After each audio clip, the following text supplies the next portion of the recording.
Par ailleurs, les mots importants sur le plan religieux ne sont pas arabes. Le mot Coran n'est pas arabe.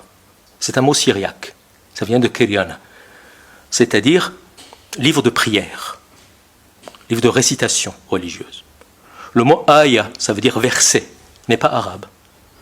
Le mot soura, ça veut dire sourate, chapitre, n'est pas arabe.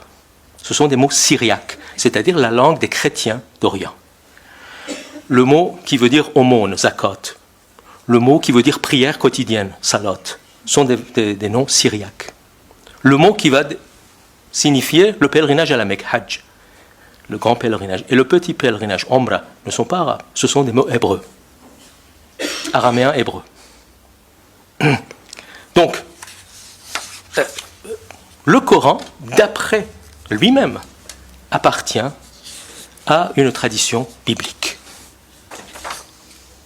Alors, donc la question qui se pose, quelle a été la religion de Mahomet?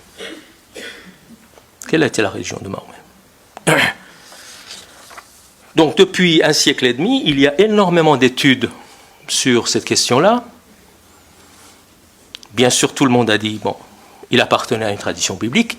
Il ne dit pas autre chose lui-même lorsqu'il dit « je continue le message de Moïse et de Jésus ». Donc, il y a des études sur le judaïsme de Mahomet, mais quel judaïsme? Sur le christianisme de Mahomet, mais quel christianisme? On a parlé des courants.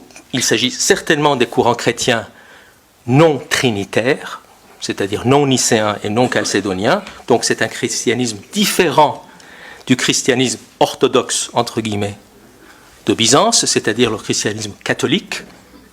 Il ne s'agit pas de ça. Parce que le Coran ne cesse de parler de Jésus.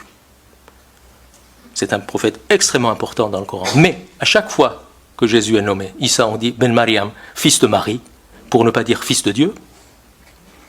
N'est-ce pas? Mais il est quand même le Messie, Al-Masih, et il est le Verbe de Dieu, et il est l'Esprit de Dieu, mais il n'est pas le Fils de Dieu. Mais ça n'a rien de coranique. Beaucoup de chrétiens disaient la même chose. Des chrétiens non catholiques, justement, chassés de la Byzance. Et venus soit en Iran, soit en Arabie. Donc il s'agit des nestoriens, des arianistes, des montanistes, des monarchianistes. Tous ces courants chrétiens avaient la même christologie que la christologie coranique. Alors, il y a énormément de